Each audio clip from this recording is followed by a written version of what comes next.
Alright, welcome back to Gun Bunny Customs. So now we're going to start the second portion of this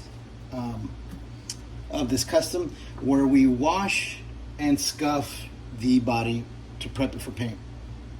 Now I like to do it in the sink, and the reason why I do it in the sink is because I like to have the water running, because when the water's running, that means that none of the dust and all that stuff is going to get on you there. And also when you use Scotch-Brite pads, this also starts to kind of break down. You'll see little pieces of green, and this all keeps that washed and down the drain, as opposed to all over you or you breathing it in or anything like that. So it's just sort of like wet sanding.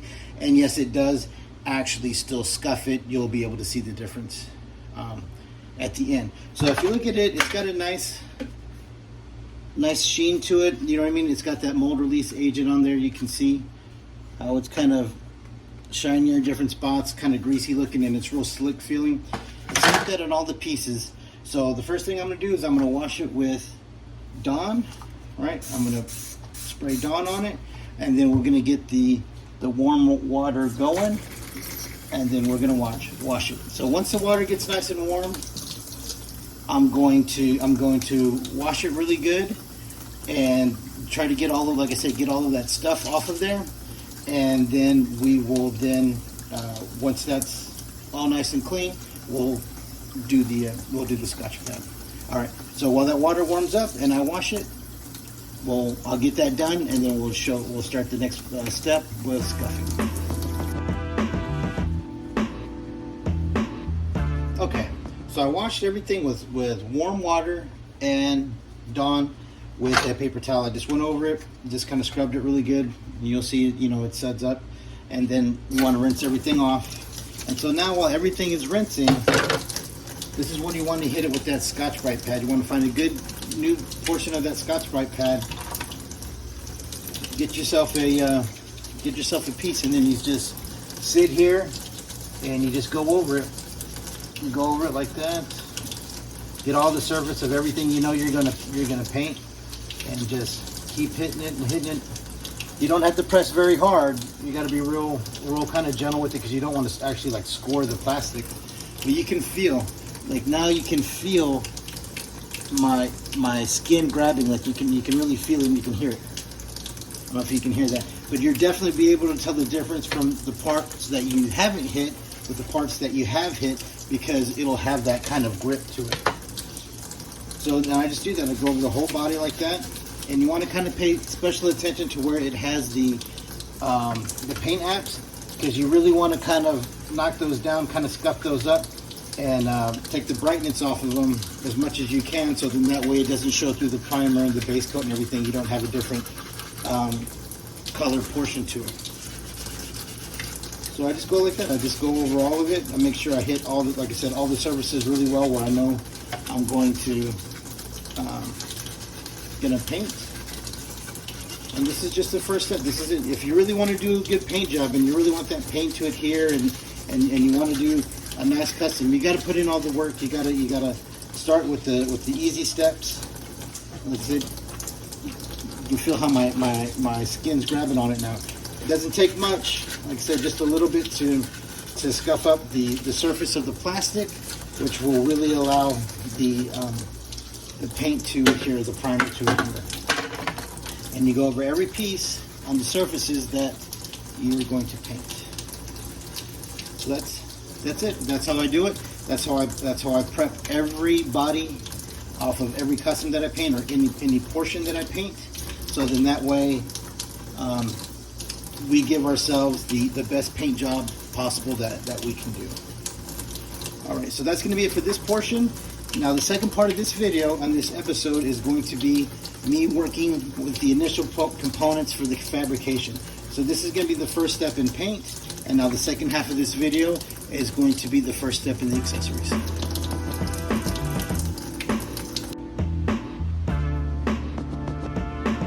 Okay, so here's my last bit of advice for this. So everything now has been scuffed. It's been moved from one side of the sink to the other. Everything has been scuffed. Now's the portion where it dries. Now you want to allow this to air dry as much as you can. You don't want to put especially on the surfaces where you're going to paint, you don't want to have a rag go over it or paper towels because it's going to leave fibers. So here in Texas, it's 100 degrees outside, so it's pretty easy to let it air dry. It happens pretty fast, but you want to let it air dry, and obviously you'll see when the water droplets are all the way off of it. But what I do is I shake everything off the best that I can, and then I put it like on a dish rag, and I just let it air dry. And so it usually takes maybe about, I don't know, maybe 20 or 30 minutes maybe at the most. But that way you don't have anything on the surfaces of your of the components that you are going to paint, right? Because when you put it on the dish towel, you're going to put whatever surface goes up is the surface that you're going to paint, right?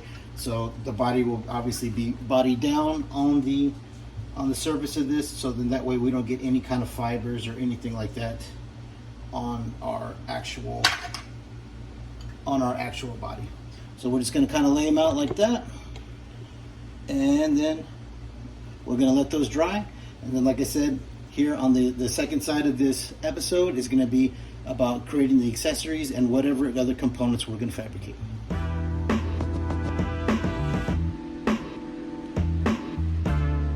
Okay, welcome back to the second portion of this video.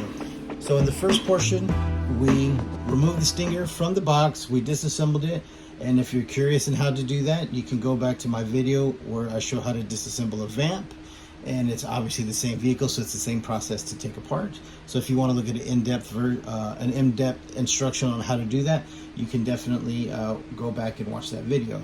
So then we got it all taken apart, we washed it with warm water and dish soap to remove the residue of the mold release agent, and then we scuffed it with the Scotch-Brite pad underwater. So we did some wet sanding to open up the surface of that plastic to allow primer to adhere to it. Now the second portion of this video is going to be us getting the pieces that we need off of this in order to make our field repair stinger. Now there was 3 pieces initially that I wanted. The first one being obviously this plasma blade cutter thing that would hook onto this and would slide back and forth, so you could use it, it'd have a little bit more articulation. So it spins around, it ratchets. I have made one of these vehicles before. I've worked with one of these vehicles before. I made a little Cobra maintenance vehicle out of it, I don't know, maybe about 2 or 3 years ago when these first came out. I removed the top portion of the cab and just made it just like a little, like I said, just like a little Cobra maintenance vehicle. Okay, the second thing that I wanted was this either supply rack or whatever it is that you want to call it, and I want that way we could find some kind of toolboxes and tools or supplies that we could put in it, be strapped down in it for the field repair vehicle. And then the last thing I wanted was this barrel, which opens up so it could be double as storage, but I want to use it actually as like a fuel cell. Okay, now to take these off, it's actually very, very simple. So I've already removed the screws that are that hold it together. So at the bottom, let's make sure we keep it all together. At the bottom, there's either, I believe, 8 or 10 screws that you take off, and then this portion of it comes off, and then you're just left with this. So then there's going to be some other screws that you can take apart from there, and in here you'll take those off, and then this piece will come off, and then this top portion of the cab will then be removed, and then you will be left with this. Now once you take these 2 screws off down here, you will be able to remove these seats, and I want these seats as well. So you'll be left with this kind of the chassis, the base of the vehicle, and the cab. Now another cool portion is this the dashboard with the controls, and I might end up swiping that out of there if I can pry it out of there without busting it up, and we might be using that as the controls for this. So we're gonna have to see how things fabricate. Now to remove this rack, it's really, really easy. It just clips in, and you'll see you'll have access to it in there, so you can just take either a flat head screwdriver or a little pry tool like this, and you can push the tab to the side, and then it comes out very, very easily. Okay, so now that, and then we got to figure out this one was the hard one. So this one has 4 pegs that come out of the bottom that fit into these 4 holes. Now, when you see it at the bottom, it looks like 4 pegs coming out of here, but they're actually the receptacle for this to snap in. And it was in there like a motherfucker. I tried heat, I tried prying it. So finally I just had to cut it and pop it out.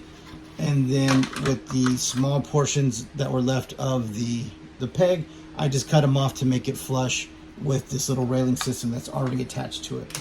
So then, like I said, then you'll just be left with this cool little vehicle.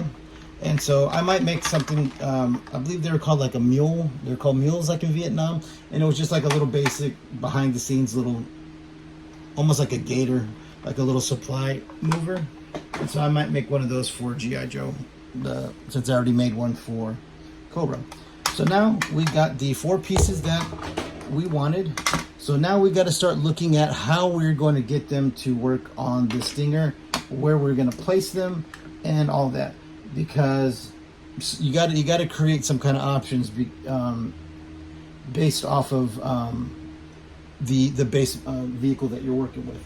So since the other one has been scuffed, since the Stinger that I'm going to be painting is already scuffed and all that stuff and air dried, I don't want to touch it, and I don't want to put a lot of oils from my hands on there. So in order for us to kind of figure out how we're going to get these to work on to the Stinger, we're going to kind of use this one as just a stand-in to see where we want to place some things.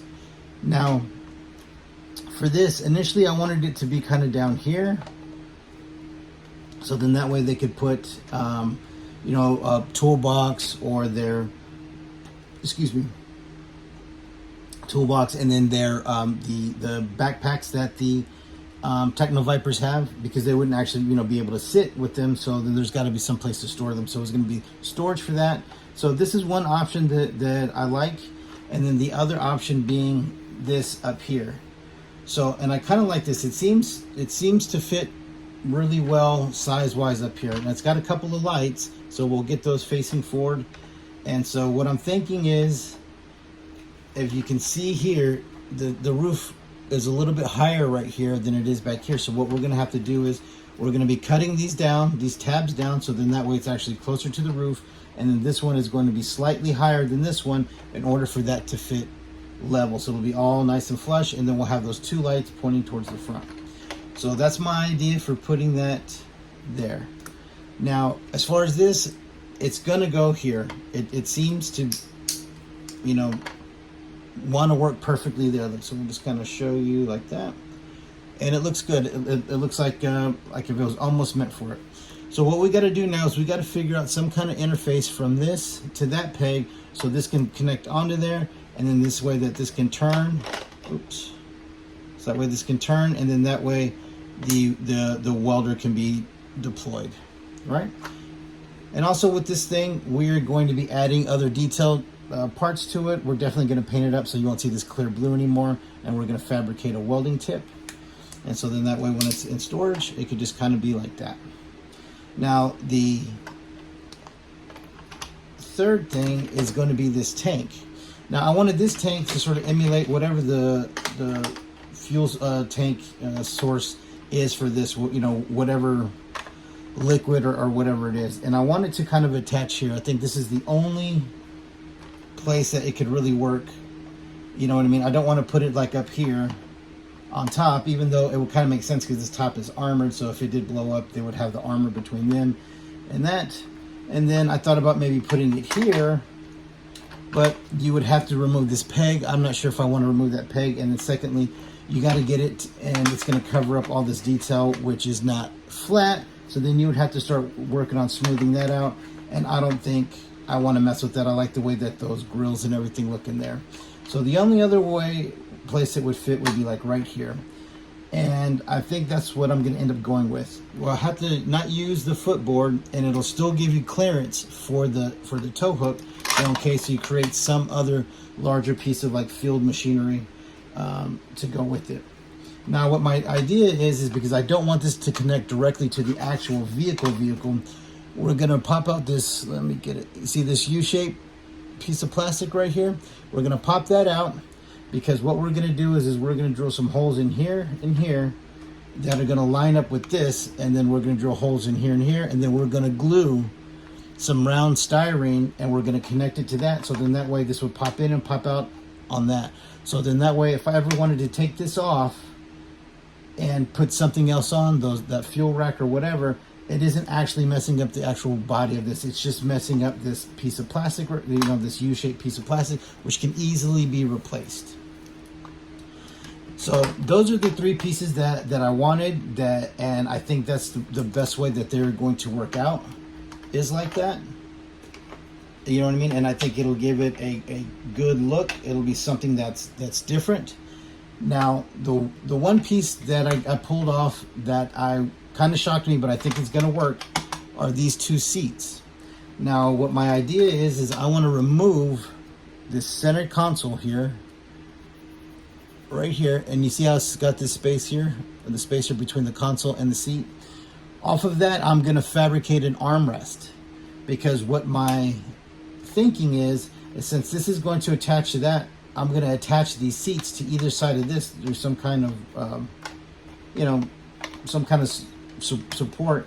And so then that way it'll have 2 seats, one on either side here. So then that way you can actually have 2 TECHNO VIPERS sitting in the back as they, you know, they go in to repair the battle damaged